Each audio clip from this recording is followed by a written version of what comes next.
Wabarakatuh. Perkenalkan, nama saya Nabila Samuyasar dari TRO 24 dengan NIM 3 digit terakhir 066. Nah, di sini saya akan menjelaskan bagaimana cara untuk mengontrol sistem lampu dengan software DAQ Master. Nah, di mata kuliah dasar sistem kontrol. Nah, jadi kali ini kita memakai software ya teman-teman untuk mengontrol grafik suhu sistem lampu. Jadi lampu bohlam kita tutup dengan gelas. Nah, di dalam gelas itu kita kasih sensor suhu thermocouple. Jadi nanti kita memonitor suhunya seperti apa. Next. Sini pengertiannya itu praktik kontrol suhu ruangan dengan metode on-off dan PID menggunakan software di AQ Master adalah kegiatan untuk memahami cara sistem kendali otomatis mengatur suhu secara stabil dengan bantuan sensor dan aktuator yang terhubung melalui antarmuka digital. Dalam praktik ini, DAQ Master berfungsi sebagai software monitoring dan kontrol yang menampilkan data suhu dari sensor seperti thermocouple secara real time, serta mengatur kerja aktuator misalnya pemanas atau kipas berdasarkan sinyal kendali dari pengendali on-off maupun PID. Lanjut, di sini ada klasifikasi pada jenis kontrolnya, itu pada kontrol on-off. Itu sistem bekerja sederhana seperti saklar otomatis. Pemanas menyala saat suhu di bawah set point dan mati ketika suhu melewati set point. Metode ini mudah, tapi sering menimbulkan fluktuasi suhu, overshoot dan undershoot, karena tidak ada penyesuaian halus di sekitar nilai target. Sedangkan pada kontrol PID, proporsional, integral, dan derivatif, sistem mengatur keluaran secara lebih halus dan presisi. Setiap komponen PID memiliki fungsi sebagai berikut. P itu proporsional, yaitu fungsinya sebagai mengatur besarnya respon sesuai selisih suhu dengan set point. Nah, integral itu untuk menghilangkan error sisa offset ini. Dan D dari derivatif itu memperkirakan perubahan suhu untuk mencegah overshoot. Seperti itu. Oke, eh, untuk penjelasan lebih lanjutnya dan tutorial cara untuk setting pada aplikasi DAQ Master, pada software DAQ Master untuk praktik suhu lampu ini, kita langsung masuk ke videonya aja. Oke, di sini kita melihat contoh datasheet ya dari modul TK4S. Nah, di sini kita bisa baca untuk kita pilih uh, datasheet high accuracy standard PID control ini modul yang TK4S yang ini. Nah, kita bisa melihat inputnya itu berdasarkan urutan dan nomornya itu ada digital input, non contact, ada contact dan non contact input, ada dua, lalu ada relay, ada source untuk masukkan daya, lalu ada current atau transformator.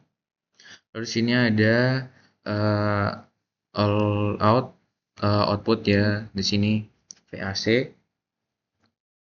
Lalu di TK4S ini juga ada beberapa model yang menggunakan timer ya.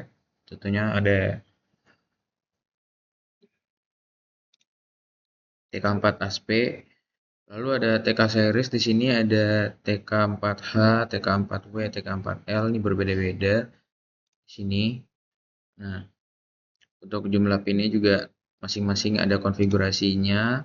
Kalau di sini ada bentuk-bentuk dimensinya TK4 ya. Nah, yang kita pakai itu TK4S berbentuk kotak seperti ini. Oke.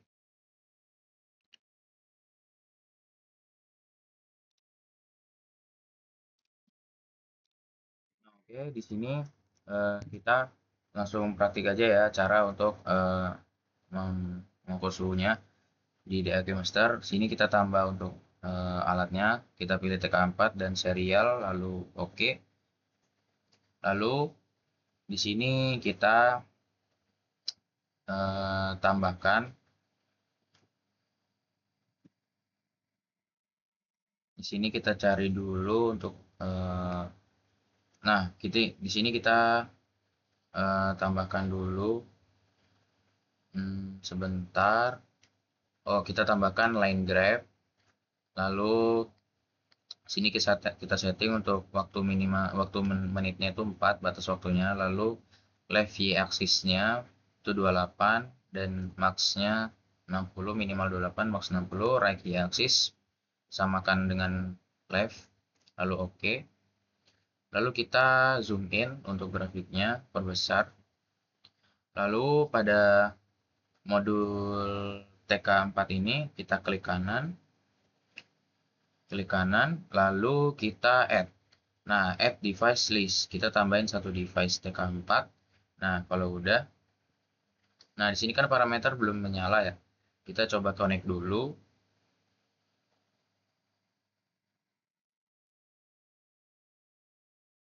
Belum connect. Kita coba connect lagi. Nah, di sini sudah terlihat ya connected. Namun di sini parameter belum muncul. Jadi kita klik kanan. Sini parameter belum muncul ya, belum nyala. Nah, kita klik kanan pada TK itu, TK4 connected, lalu read all parameter. Lalu di sini kita bisa lihat semua parameter yang kita butuhkan sudah bisa kita edit ya, sudah bisa nyala gitu ya. Lalu di sini kita user level sudah standar, kontrol metodenya sudah on off. Lalu kemudian kita setting untuk hysteresisnya tadi udah 1 derajat dan maksimal set poinnya itu 50 derajat.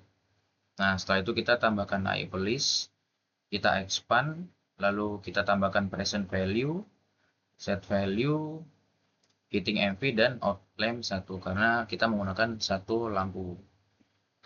Oke, lalu kita pilih semua untuk IO listnya, kita drag and drop di bawah bagian abu-abu situ, lalu, nah, sampai muncul seperti itu. Nah, lalu kita run, lalu jangan lupa menyalakan lock-nya untuk eh, kita praktik selama 4 menit. Dan di sini saya percepat ya.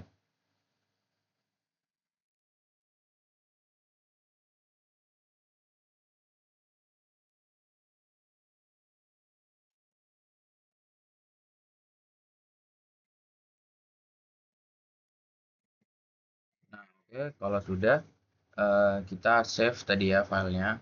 Kita save ke salah satu tempat supaya data file Excel-nya itu bisa nanti kita simpan datanya seperti itu. Lalu kita lanjut untuk pengontrol PID. Seperti biasa kita tambahkan grafiknya sudah, lalu kita IO list-nya juga sudah. Lalu kita mau mengeluarkan parameter. Kita tambahkan pada bagian properti.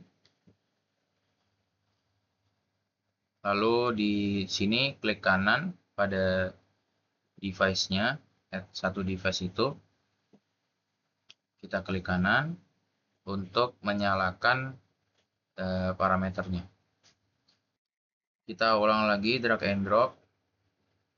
Nah, di sini kita sudah berhasil drag and drop semua IO list-nya. Dia ada kesalahan, maaf. Lalu di sini kita klik kanan pada device satu device ini pada expand TK4.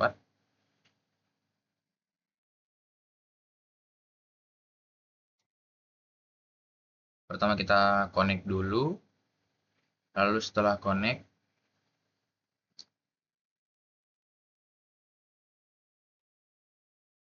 nah setelah connect gini, baru nanti kita pencet pada device TK4.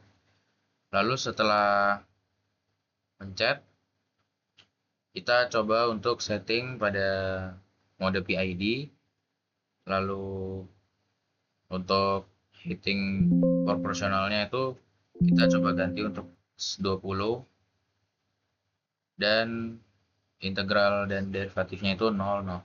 Lalu kita run. Jangan lupa untuk lock time-nya.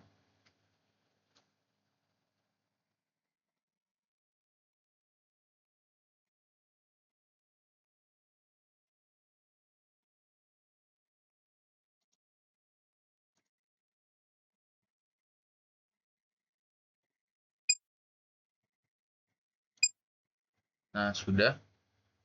Ini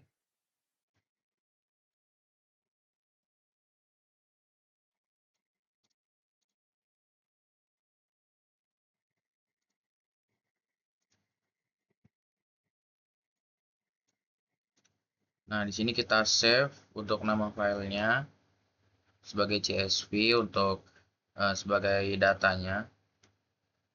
Ini yang tadi ya kita save lagi on off.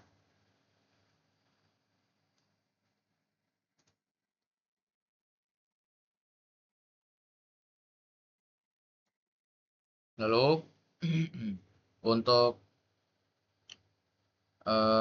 bagian hasil dari PID, PID hasil dari control on off histeresis 1 seperti ini bisa dilihat.